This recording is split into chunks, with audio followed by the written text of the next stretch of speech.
अजमेर की कौन सी चौहान रानी योग क्रिया में निपुण थी? आत्मप्रभा रानी, जिन्हें रुद्राणी रानी भी कहते हैं, ये राजा चंदन राज चौहान की रानी थी। पुष्कर झील में रोज 1000 दीपक जलाकर शिव जी की पूजा किया करती थी। कोटा में हाड़ा चौहान के संस्थापक कौन थे? कोटा बूंदी से कब अलग हुआ? कोटा को बूंदी से अलग किस राजा ने किया था? संस्थापक राजा माधो सिंह थे। कोटा बूंदी से अलग होकर स्वतंत्र रियासत 1631 ईस्वी में बना। शाहजहां ने बूंदी को दो भागों में बांटकर एक रियासत कोटा बनाई थी। शाहजहां ने माधो सिंह से कभी वादा किया था कि कभी वो अगर राजा बने तो माधो सिंह के एहसान को याद रखेंगे। इसलिए उन्होंने अपना वादा निभाते हुए माधो सिंह को कोटा का स्वतंत्र राजा बनाया। एक बार शाहजहां, जिनका नाम खुर्रम भी था, ने अपने पिता जहांगीर के खिलाफ विद्रोह कर दिया था और खुर्रम हार कर कैद हो गया था।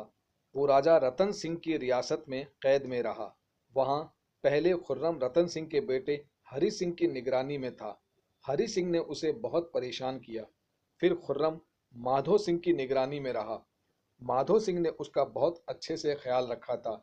इसलिए खुर्रम यानी शाहजहां ने उससे वादा किया था कि वो कभी राजा बना तो माधो सिंह को याद रखेगा। बूंदी में चौहान वंश की हाड़ा शाखा के संस्थापक कौन थे? राव देवा हाड़ा। जालोर में चौहानों के संस्थापक कौन थे? जालोर में चौहानों के संस्थापक कीर्तिपाल चौहान थे। ये सोनगरा चौहान कहलाते हैं। उदय सिंह चौहान और इल्तुतमिश के बीच युद्ध में कौन जीता था? उदय सिंह चौहान जीत गए थे। उदय सिंह ने इल्तुतमिश से मंडोर और नाडोल छीन लिए थे। राजस्थान के रणथंभौर में चौहान वंश के संस्थापक कौन थे? राजा गोविंदराज। गोविंदराज पृथ्वीराज तृतीय के पुत्र थे। दिल्ली के इल्तुतमिश के विरुद्ध युद्ध लड़ते हुए रणथंभौर का कौन सा राजा मारा गया था? राजा वीर नारायण। राजस्थान के मैनाल में सुहेश्वर मंदिर किसने बनवाया था? राजस्थान के चौहान वंश के राजा पृथ्वीराज द्वितीय ने ये मंदिर बनवाया था। इस मंदिर का नाम अपनी रानी सुहाव देवी के नाम पर रखा था। राजस्थान के सांभर में चौहान वंश के संस्थापक कौन माने जाते हैं? वासुदेव। दशरथ शर्मा कौन से अभिलेख के आधार पर चौहानों को ब्राह्मण बताते हैं? बिजौलिया अभिलेख के आधार पर, जो पार्श्वनाथ मंदिर पर 1170 ईस्वी में लगाया गया था। चौहानों का संस्थापक किसे माना जाता है? वासुदेव चौहान जी को। कौन से राजा ने गुजरात के राजा भीम प्रथम के साथ मिलकर महमूद गजनवी को गुजरात जाने से रोक दिया था?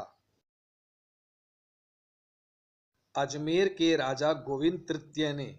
चालुक्य वंश, परमार वंश, प्रतिहार वंश, चौहान वंश, इनकी उत्पत्ति अग्निकुंड से हुई, ये सिद्धांत किसने दिया था? चंदबरदाई ने। बैरी घट उपाधि कौन से राजा को मिली थी और इसकी जानकारी कहां से मिलती है? अजमेर के राजा गोविंद तृतीय को इसकी जानकारी जयानायक की पुस्तक पृथ्वीराज विजय से मिलती है। चंदबरदाई के अनुसार अग्निकुंड से कितने राजवंश उत्पन्न हुए? 4 राजवंश, चालुक्य वंश, परमार वंश, प्रतिहार वंश, चौहान वंश। चालुक्य वंश, परमार वंश, प्रतिहार वंश, चौहान वंश। जिस अग्निकुंड से ये राजवंश हुए, वो यज्ञ कौन से पर्वत पर चल रहा था? चंदबरदाई के अनुसार आबू पर्वत पर। अग्निवंशी वंश कौन से हैं? चालुक्य वंश, परमार वंश, प्रतिहार वंश, चौहान वंश। चंदबरदाई के अनुसार जिस यज्ञ से 4 राजवंश उत्पन्न हुए वो यज्ञ कौन से ऋषि कर रहे थे? ऋषि वशिष्ठ कर रहे थे। राजस्थान में बिजोलिया अभिलेख कहाँ लगा है, कब लगा है और इस पर क्या मुख्य बातें अंकित हैं? पार्श्वनाथ मंदिर पर लगा हुआ है। 1170 ईस्वी में लगाया गया था। ये अभिलेख निम्न मुख्य बातें बताता है। पहली, चौहानों को वत्स गोत्रीय ब्राह्मण बताता है। दूसरी, राजा वासुदेव ने सांबर झील बनवाई थी। तीसरी, राजा विग्रराज चतुर्थ ने दिल्ली जीत ली थी। चौथी, जब ये अभिलेख लगाया गया तब चौहानों के राजा सोमेश्वर जी थे जिन्होंने जमीन गांव को दान में दी थी। चाणक्य वंश, परमार वंश, प्रतिहार वंश, चौहान वंश, इनकी उत्पत्ति यज्ञ की अग्नि या अग्निकुंड से हुई थी, ऐसा कौन बताते हैं? चंदबरदाई अपनी पुस्तक पृथ्वीराज रासो में बताते हैं। चाणक्य वंश, परमार वंश, प्रतिहार वंश, चौहान वंश, यज्ञ के अग्निकुंड से सबसे अंत में किस वंश की उत्पत्ति हुई थी? चौहान वंश की। बीसल देव रासो रचना किसने लिखी है और इसमें क्या रचना लिखी है? ये रचना नरपति नाहला ने लिखी है। इसमें भोज परमार की बेटी राजमती और विग्रराज चतुर्थ के विवाह और पुनर्मिलन अर्थात उनकी प्रेम कहानी है। विग्रराज को बीसल देव भी कहते थे। ये रचना गोडवाली भाषा में लिखी गई है। गोडवाली भाषा पाली जालोर की भाषा है।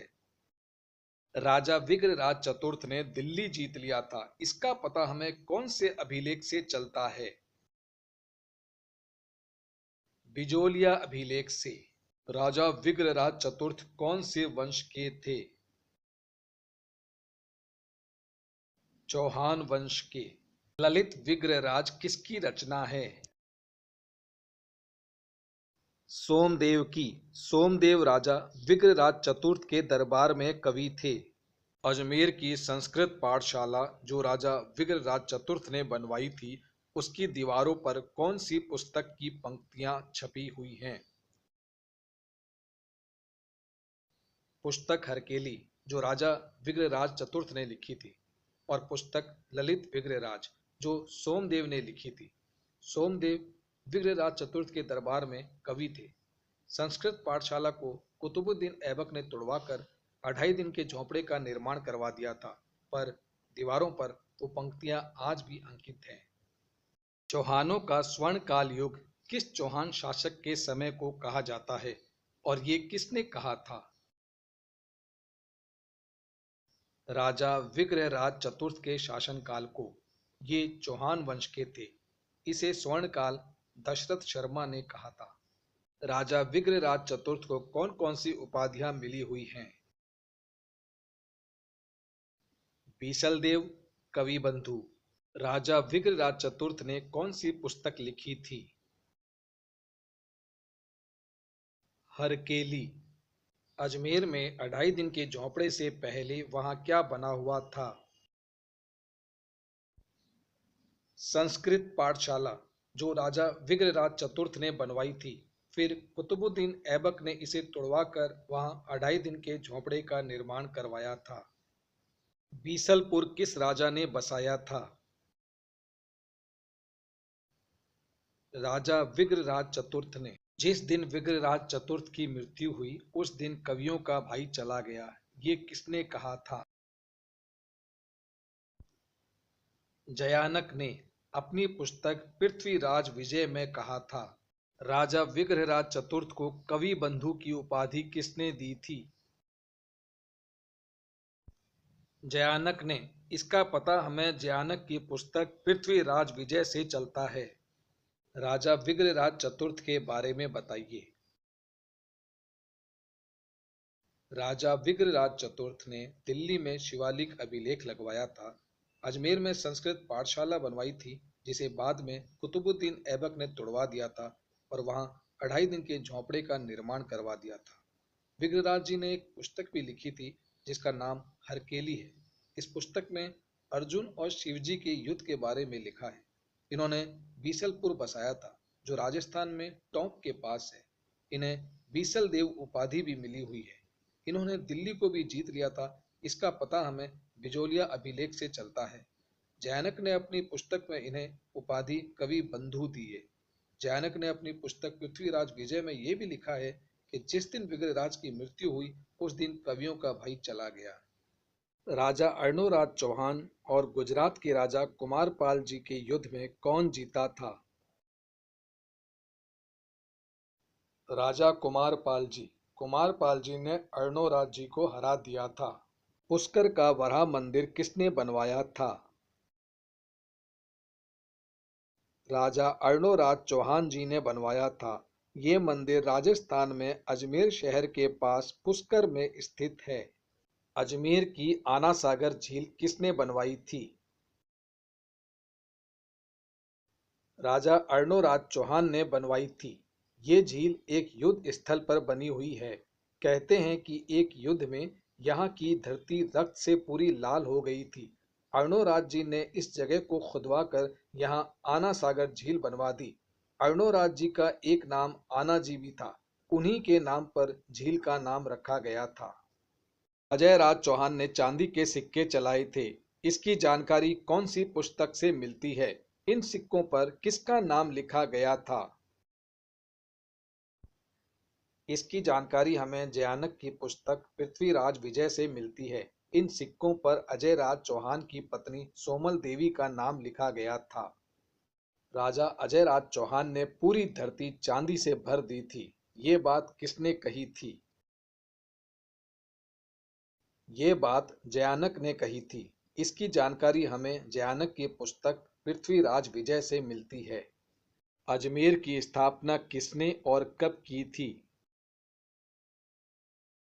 अजमेर की स्थापना अजयराज चौहान ने की थी। 1113 ईस्वी में की थी।